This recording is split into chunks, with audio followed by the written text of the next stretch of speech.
তা না হলে পেটে ছুঁচ দিয়ে তো স্বামীর মুখ সেলাই করে দেব। খবরদার আপনার ছেলের বিয়ে দিবেন না।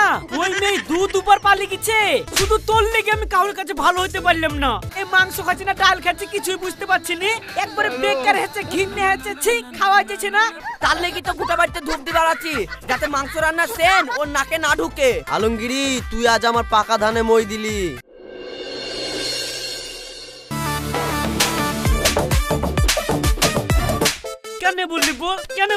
কেন বললি চুপ করে থাকলে কি তোর পেটে গ্যাস হতো? সবাই তোর লেগে আমাকে বকে গালাগালি করে। শুধু তোর লেগে আমি কারোর কাছে ভালো হতে পারলাম না। এমনকি নিজের বউ শুধু তোর লেগে আমাকে ছেড়ে চলে গেল। শুধু তোর লেগে চলে গেল। বল আর বলবি কেন বললি বল। এই যে ইনি হলেন আলমগীর। কি ভাবছেন লোকটা পাগল? নিজের গালে এভাবে নিজে চড় মারছে কেন? আরে না না, উনি পাগল না, ওনার দোষ অন্য জায়গায়। আর কি সেই দোষ সেটা জানতে হলে আমাদের কিছুদিন পেছনে যেতে হবে। তাহলে চলুন যাওয়া যাক।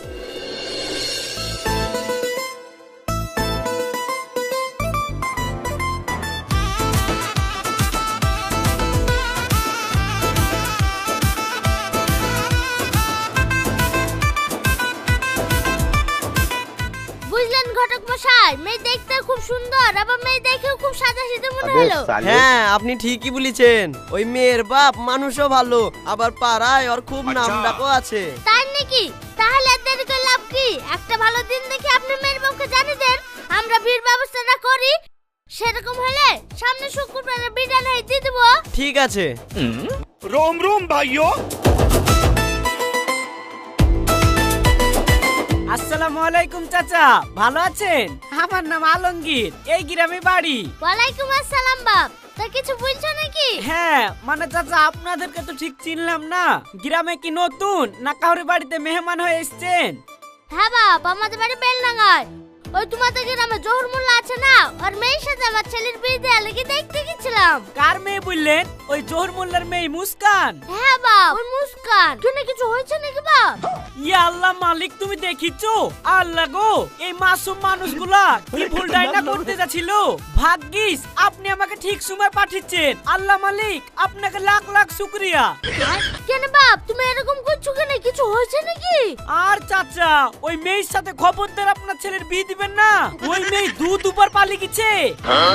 এসব তুমি কি বলছো বাপ? হ্যাঁ শুধু কি তাই, আর বাপ মানে জহুর মোল্লা এক নম্বরে চিটিং বাজ। আর ওর মা সেও তো ভালো না, গোটা পাড়ায় চাল ধার করে বেড়ায়। আপনারা বিরাট চিটিং বাজের পাল্লায় পড়েছিলেন চাচা। খবরদার ওই বাড়িতে ছেলের বিয়ে দিয়েন না। সর্বনাশ করেছে। এসব তুমি কি বলছো বাপ? ওদেরকে দেখে তো সব কিছু মনে হলো না, খুব ভালো মানুষ মনে হলো। আরে চাচা এ বোঝে না ওগুলা মুখোশ। ওরা মুখোশ পড়েছিল মেয়েকে আপনাদের ঘাড়ে ঝুলানোর লাগি। আরে যা জাতা মাতা করে বিয়েটা লাগাবো ভাবছি নো, এই সালের লেগে মনে হচ্ছে সেটা হবে না। কি যে করি, ই তো সবই সত্যি কথা বলে দিল, কিন্তু ওজন ধরা দিলে তো হবে না। सिस्टम पार नहीं। ভাই সত্যি কথা বলতে কি, এই মেয়ের বাড়ির ব্যাপারে আমি ঠিকভাবে খোঁজ খবর পাইনি, সবটাই লোকের মুখে শুনে এসেছি। তবে আমারও না ওদেরকে কেমন কেমন লাগছিল, তোকে ভয়ে বলতে পারছিলাম না তাই। না না না না, এত কিছু শোনার পরে এই বিয়ে আর হবে না। এতক্ষণ কিছু জানতাম না তাই জেনে গেছি। দেখুন জেনে শুনে ওই আগুনে ঝাঁপ আমি দেবো না। আপনি মেয়ের বাড়িতে জানিয়ে দেন। চলেন এখন যাই। হ্যাঁ চলো।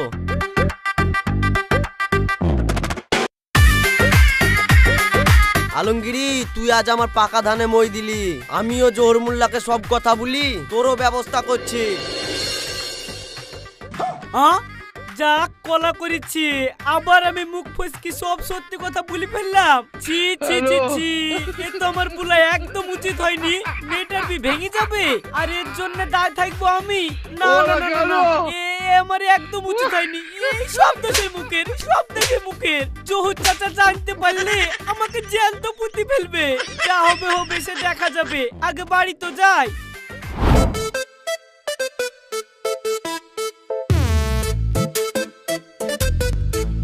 নাজমা বোন কি করছিস? ও তানিয়া ভাবি তুমি আসো বসো। এই দেখো তোমার ভাই কন্ট্রোল থেকে চাল নিয়ে এসছে, ওই বাসছি। এক একটা পাথর মাথর আছে তো। ও আচ্ছা ঠিকই আছে। তা কিছু বলছিলে নাকি ভাবি? হ্যাঁ রে নাজমা, তুই বলতো বোন, আমাদের পরিবার খারাপ। আমার মেয়ে দুবার পালিয়েছে না, আমি পাড়ায় সবারই কাছে চাল ধার করে বেড়াই, না আমার স্বামী লোকের কাছে চিটারি করে বেড়াই। তুই বলতো বোন। এসব কি বলছো ভাবি? এসব বলছো কেন সকাল সকাল? বলবো না? তোরা আমাকে চিনিস? আমি কি জিনিস? লোকের বাড়ি থেকে চাল ধার করে এসি, শত করিনি, তাও কাউরি ক্ষমতা হয় না আমাকে কিছু বলার। ভাবি কি হয়েছে ভাবি, তুমি এসব আমাকে বলছো কেন? এরকম করছে কেন? তোর গুণধর স্বামী কি বলেছে জানিস? তোর এই সত্যিবাদী স্বামী। ও মা, ও আবার কি করলো? কি করলো কি করেনি তাই বল। আমাদের নামে উল্টো পাল্টা বলি আমার মেয়ের বিয়েটা ভেঙে দিল। কত কষ্ট করে ওই রিয়াজ ঘটককে ধরি বেলডাঙ্গা থেকে ছেলের বাপকে এসে আমি রাজি করালাম। ছেলে সরকারি চাকরি করে, সব ঠিকঠাক। সামনে শুক্রবারে আমার মেয়ের বিয়েটা হয়ে যেত। আর তোর স্বামী কি এই ছেলের বাপের কান ভাঙি দিয়েছে, দি বিয়েটা ভেঙে দিল। বলিছে আমার মেয়ে নাকি দুবার পালিয়ে গেছে, আর আমি বলে লোকের বাড়ি থেকে চাল ধার করি, দি চাল আর ফেরত দেইনি। এই ভালোই বলছি, তোর স্বামীর মুখটা সামনে রাখতে বলবি, তা না হলে পেটে ছুঁচ দিয়ে তোর স্বামীর মুখ সেলাই করে দেব। শুনো তানিয়া ভাবি, আমার বর বিটা ভেঙে কাজটা ভালো করেনি, তা আমি মানছি। ভুল জায়গায় ভুল কথা বলেছে, কিন্তু ভাবি ও যা বলেছে একটা মিথ্যা কথা বলেনি। মানে আবার কি? তোমরা কিরকম মানুষ সেটা গোটা গায়ের লোকই জানে। কেউ ভয়ে মুখ খুলে না, তাই আমার বর বোকা, তাই মুখের উপর সত্যি কথা বলে ফেলে, কিন্তু ও মিথ্যেবাদী না। ও যা বলেছে সব সত্যিই বলেছে এবং সত্যিই বলে। ও হো হো হো হো, বড় সত্যিবাদী ঘরে ছেলে এসেছে। কে বলছিল তোর স্বামীকে সত্যি কথা বলতে? এই সত্যি কথা বলতে তোর স্বামীকে কি আমি জিয়াফত দিয়ে লিখেছিলাম নাকি? শোনো তানিয়া ভাবি, মাথা গরম আর করো না, যা হবে তা হয়ে গিয়েছে। তুমি এখন বাড়ি যাও, তোমার ভাই বাড়ি আসলে আমি বুঝিয়ে বলবো। এবার থেকে মুখটা বন্ধ করে রাখবে। হ্যাঁ তাই করিস, মনে রাখিস আমাকে জানে আর দ্বিতীয়বার তোদের বাড়িতে না আসতে হয়। এটা ভুলে গেলাম। ওই লোকটাকে কত করে বুঝাই যে সব জায়গায় মুখ খুলবা না, সত্যি কথা বলবা না, তাও কি ওই লোকটা শোনে? আজকে লোকটা বাড়ি আসুক, আজকে ওই লোকটাকেও টাইট করব।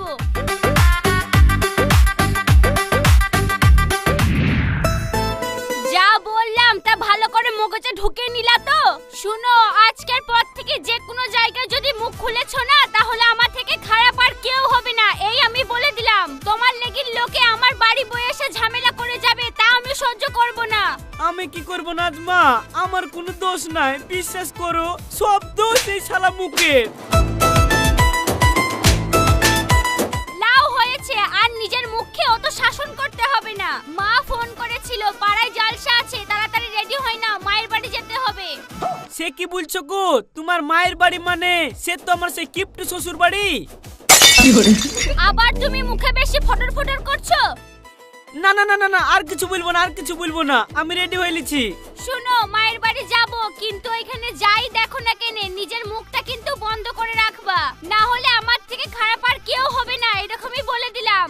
ঠিক আছে, চেষ্টা করব।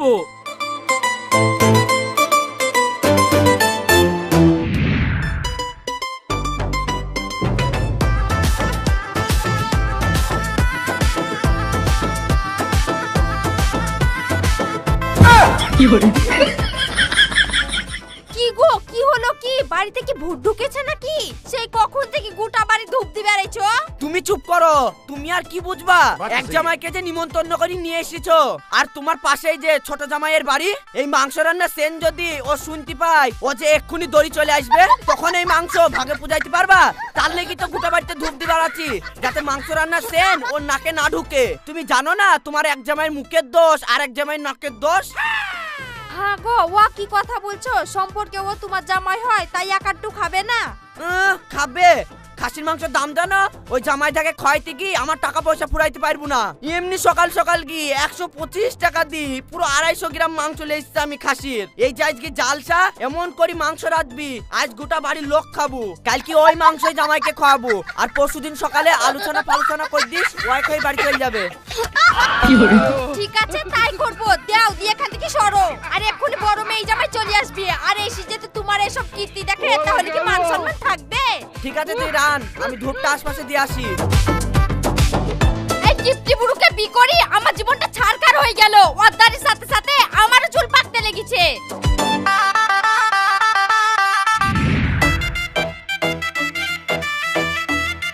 মা, আব্বা।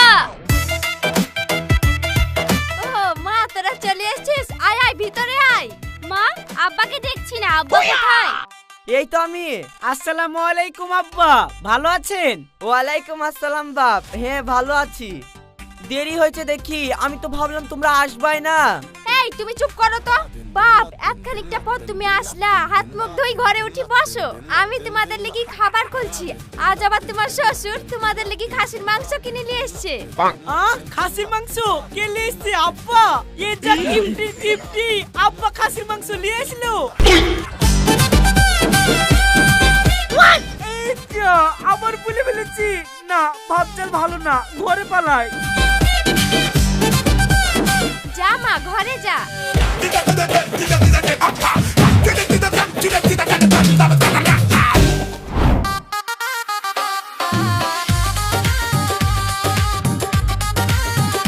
লাও বাপ, খাচ্ছ না কেন? ভালো করে খাও। আর একটু মাংস দিই। আহা, দেখো তো না খেয়ে খেয়ে চেহারাটির কি হাল হয়েছে। শুকিয়ে একবারে দড়ি হয়ে গেছে। আরে নাজমা, জামাইকে কি ভালো করে খেতে টেতে দিসনি নাকি? না মা, এটা আবার খাওয়া দাওয়ার কি দোষ? দোষ তো আমার কপালের। মানে? যা একটা জিনিস আমার ঘাড়ে চাপিয়ে দিয়েছেন মা। এ তো মানুষ না, আজ তো একটা ছাড় পোকা। দিন রাত কানের গুড়ি খেঁচ খেঁচ করছে আর আমার রক্ত চুষে খেয়ে লিছে। শরীর ওর লেগে দুর্বল হয়ে গেছে। কি বললা তুমি? আমি ছাড় পোকা, আমি রক্ত চুষি? তোমার কানের কাছে ঘ্যান ঘ্যান করি, মা আব্বার সামনে এসব কি বলছো তুমি? ইস, আবার সত্যি কথা বলে ফেলেছি। না না, বলছিলাম যে তুমি ছাড় পোকা কেন হবা? ওই যা মশা হয়েছে না, রাতে শুলে ঘুম হয় না, মশাটি সব রক্ত চুষে খেয়ে ফেলেছে, তার লেগে এরকম হয়ে গেছি। ওহো বাপ, এই ব্যাপার। মশা ও তুমি চিন্তা করো না। বাড়ি যাওয়ার সময় ধান মেরেছি, অনেক ধানের কুটি আছে, ওই দুটো সাথে করে লি যাও। কি সুন্দর সাজাল ধরি দিবা, তাহলে আর মশা টশা আসবে না। মটিং এর যা দাম, আমরা তো রাতে ওয়াই জ্বালিয়ে ঘুমাই। শালা কিপটে শ্বশুরের মজা দেখিছো? দিবে তাও সে ধানের কুটি। বাহ বাবা, আপনার বুদ্ধি তুলনায় নাই, ভাবাই যায় না। ঠিক আছে আব্বা, নিয়ে যাবো। লেও, অত আর কথা বাড়াইও না তো। বাপ, মাংসটা কিরকম হয়েছে বলো? আমি নিজের হাতে রান্না করলাম, তুমি আসবা বলি। মা, খুব ভালো হয়েছে। যা গন্ধ ছেড়েছে না, আর আমি একটু চেখে দেখেছি, ভালোই হয়েছে। নাজমা, এত সহ্য করবো না। মিথ্যে কথা কেন বলছো? এর রান্না ভালো হয়েছে? মাংস সিদ্ধ হয়নি কিছু না, তার উপর আবার মশলাপাতি কিছুই নাই, টলটলি ঝোল। এই মাংস খাচ্ছি না ডাল খাচ্ছি কিছুই বুঝতে পারছি না। একবারে বেকার হয়েছে, ঘিন্নে হয়েছে, ছি, খাওয়া যাচ্ছে না। আরে তো ভাত না, যেন আখড়া চাল, খালে নিঘা থাকা হবে। এর থেকে আমার মার হাতের রান্না অনেক ভালো। এই, আমার মা এত কষ্ট করে রান্না করেছে, আর তুমি এইসব কি বলছো? আরে ছিছি, দেখেছো? এই মুখের উপর আবার সত্যি কথা বলে ফেলেছি। শালা সব এই মুখের দোষ। মা, না মানে একটু মজা করনু, তাছাড়া রান্না বান্না ভালোই হয়েছে। না বাপ, আমি সব বুঝতে পেরেছি, রান্না ভালো হয়নি, তাই তো? সব আমার কপালের দোষ। কোনোদিন কোনো কাজ করে কারোর কাছ থেকে নাম পেলাম না।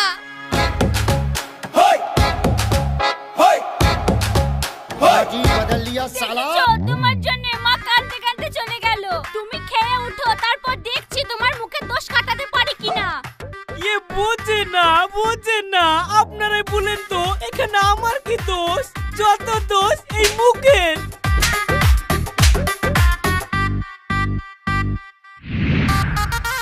নাজমা, এই নাজমা, এটা তাড়াতাড়ি বাইরে আয়।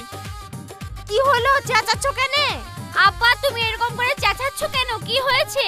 কি হবে আবার? সব সর্বনাশ হয়ে গেছে আমার, সব সর্বনাশ হয়ে গেছে। কি হলো আব্বা, তুমি এরকম করছো কেন? কি আবার হবে? ওটা আলমগীর সব সর্বনাশ করে ফেলিছে। কেন, ও আবার কি করলো? যা, আমি আবার কি করলাম? কোথাও আবার ভুলভাল কথা বলে ফেলেছি নাকি? কেন আব্বা, আমি কি করলাম এরকম? আপনি এরকম করে হাই হুতাশ করছেন? কি করলা? সব থেকে বড় সর্বনাশ করে দিছো তুমি আমার। চায়ের দোকানে কি গল্প করছো লোকেদের মধ্যে? কি গল্প করেছি মানে? কেন আব্বা কি বলেছে ও? শোন মা, কালকে সন্ধ্যাবেলা সবাই একসাথে চা খেতে খেতে গল্প করলাম না, ওই নিচ মাঠে ধানের জমিটা ওইটা 12 শতক ছিল। আমি দলিলে ওই একের জায়গায় দাগটা টেনি আমি 2 করে 22 শতক জমি রেজিস্ট্রি করে লিয়েছি। আর সেই কথা আমার চায়ের দোকানে কি সবার সামনে বলিছে, এটা জমিওয়ালা মামলা করেছে, এই জমি আর আমাদের থাকবে না, আর চিটিংবাজির কেসে জেলেও ঢুকতে হতে পারে। ওগো আব্বা সবার সামনে আমাদেরকে ভরসা করে কথাটা বললো, তুমি গিয়ে ওই কথা সবার সামনে চায়ের দোকানে গল্প করে এসছো? তুমি কি একটা মানুষ নাকি? নাজমা, আমি বুঝতে চাইনি, এই মুখের দোষ, মুখ ফসকে সবার সামনে বেরিয়ে গেছে। শোনো, মুখ ফসকে যখন কথা বেরিয়ে গেছে, তুমিও শ্বশুর বাড়ি থেকে বেরিয়ে যাও, তোমার এই বাড়িতে আর কোনো জায়গা নেই। হ্যাঁ নাজমা, তুমি ঠিকই বলেছো। লেও জামা কাপড় গুছিয়ে লেও, চলে যাই আমরা। আমরা না, তুমি একা যাবা। এই দেখো, যতদিন না তোমার মুখ ঠিক হবে ততদিন আমি আব্বার বাড়িতেই থাকবো। তোমার সংসার আমি করব না, তোমার মুখ ঠিক হবে তারপরে তুমি আমাকে এই বাড়িতে নিতে আসবা। বেরাও এখান থেকে।